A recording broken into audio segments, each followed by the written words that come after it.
Eu começo lhe fazendo uma pergunta, deputado. Nós vimos uma divulgação recente sobre popularidade do governo e o negócio não está bom pro lado do governo, né? A popularidade está ruim.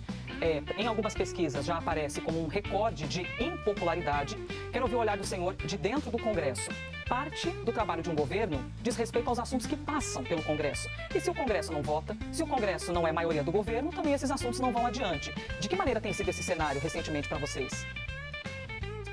Olha, de fato, né, o governo Lula não vive um bom momento.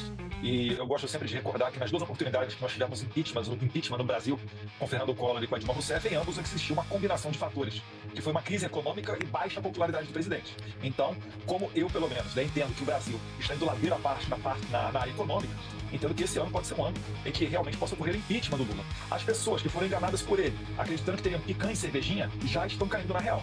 E realmente, depois, ainda que em meio ao recesso, nós tivemos toda essa questão relativa ao PIX, né, o governo Lula se desgastou ainda mais. E isso daí tende a piorar, porque aquela alta do dólar do ano passado, no final do ano passado, ela vai começar a ser sentida principalmente agora, no final de janeiro, começo de fevereiro, chegando nos supermercados. Então a tendência é que o governo viva dias ainda piores dentro do Congresso Nacional. O senhor citou a questão do impeachment, até já passo a palavra para a Basília Rodrigues, mas só para não perder esse gancho, o senhor citou essa questão e a gente sabe que quem tira da gaveta um pedido de impeachment é o presidente da Câmara dos Deputados, né? E o próximo presidente que deve ser eleito, porque a gente sabe que esse jogo já está articulado dentro do Congresso, é alguém que tem o apoio do partido que faz parte do governo federal. Levando isso em conta, o senhor avalia que possa ocorrer esse caminho de tirar da gaveta um pedido de impeachment? Tranquilamente, né?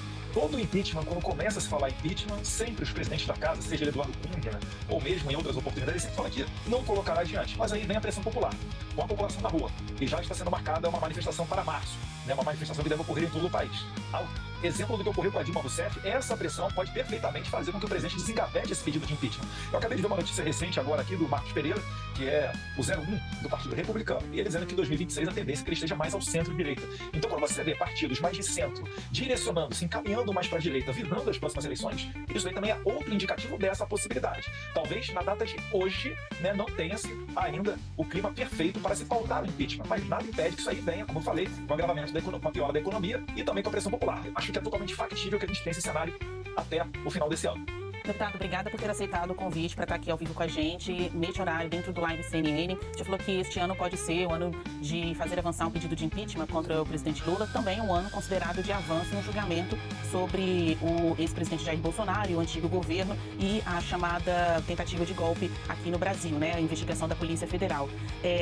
Levando em consideração esses movimentos, eu queria saber qual a expectativa do senhor para as eleições de 2026, sendo que o senhor foi até apontado pelo seu pai e por outros interlocutores da política como possível candidato à presidência da República. Você acha que este é o seu futuro?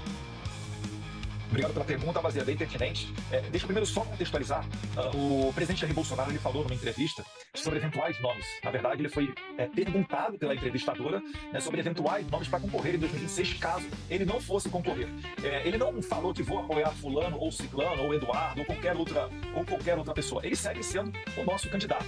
Eu acredito, né, que o Brasil condenar um ex-presidente que continua com seu mesmo patrimônio, que sempre falou, né, que não tomaria vacinas e permitiria as pessoas tomarem quando elas bem entenderem. Uma pessoa que estava fora do Brasil, numa pseudo-tentativa de golpe, onde não foi apreendida uma arma, onde não foi dado um tiro, onde todas as pessoas que foram presas, basicamente, são pessoas que não tinham passagem nenhuma pela polícia. Teve pipoqueiro, autista, tudo quanto é tipo de gente, e passaram meses presas. Então, essa investigação, que já é ilegal, porque nenhuma dessas pessoas tem foro privilegiado, jamais poderiam estar sendo julgadas pelo STF.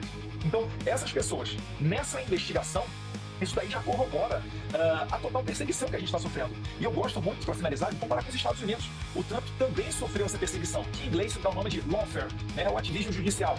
E o Trump lá, a cada vez que ele era indiciado, ele subia nas pesquisas. Eu relembro aqui, a primeira entrevista, a primeira pesquisa, Paraná Pesquisa, que veio logo no dia do indiciamento de Jair Bolsonaro pela Polícia Federal.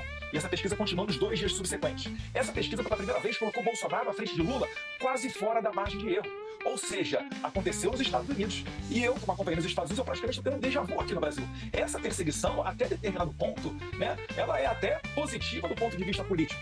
Porque o nome de Bolsonaro está circulando, as pessoas veem que é uma perseguição e torcem pelaquela pessoa que está sendo injustamente processada. É quase um filme de Rock Balboa. O Rock apanha o filme inteiro, aí as pessoas torcem pelo Rock e no final ele vence. Deus quiser, vai ser assim também em 2026. Mas se ele seguir inelegível, o senhor pode ser o candidato? Brasília, aí eu vou votar em quem o Jair Bolsonaro mandar. Se ele falar para eu votar no, como ocorreu no passado na eleição do Rio de Janeiro, no Macaco Tião, nos anos 90, eu voto no Macaco Tião.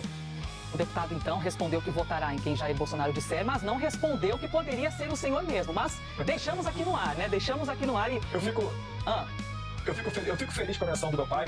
Eu acho que eu também estou passando por um processo de amadurecimento. Sou muito diferente daquele primeiro Eduardo Bolsonaro, que foi eleito lá em 2014. A Câmara ela vai dando esse traquejo pra gente. Eu costumo até dizer que nenhuma universidade dá esse traquejo. Vocês que acompanham o dia a dia do Congresso sabem, né, que esse conhecimento político não é ensinado em nenhuma universidade. Então, fico muito feliz. E também aproveito aqui esse ensejo, né, pleiteando a presidência da Comissão de Relações Exteriores e Defesa Nacional, porque eu acredito que ali é um local importante para a gente ter, né, levantadas as bandeiras da oposição nesse ano de 2025.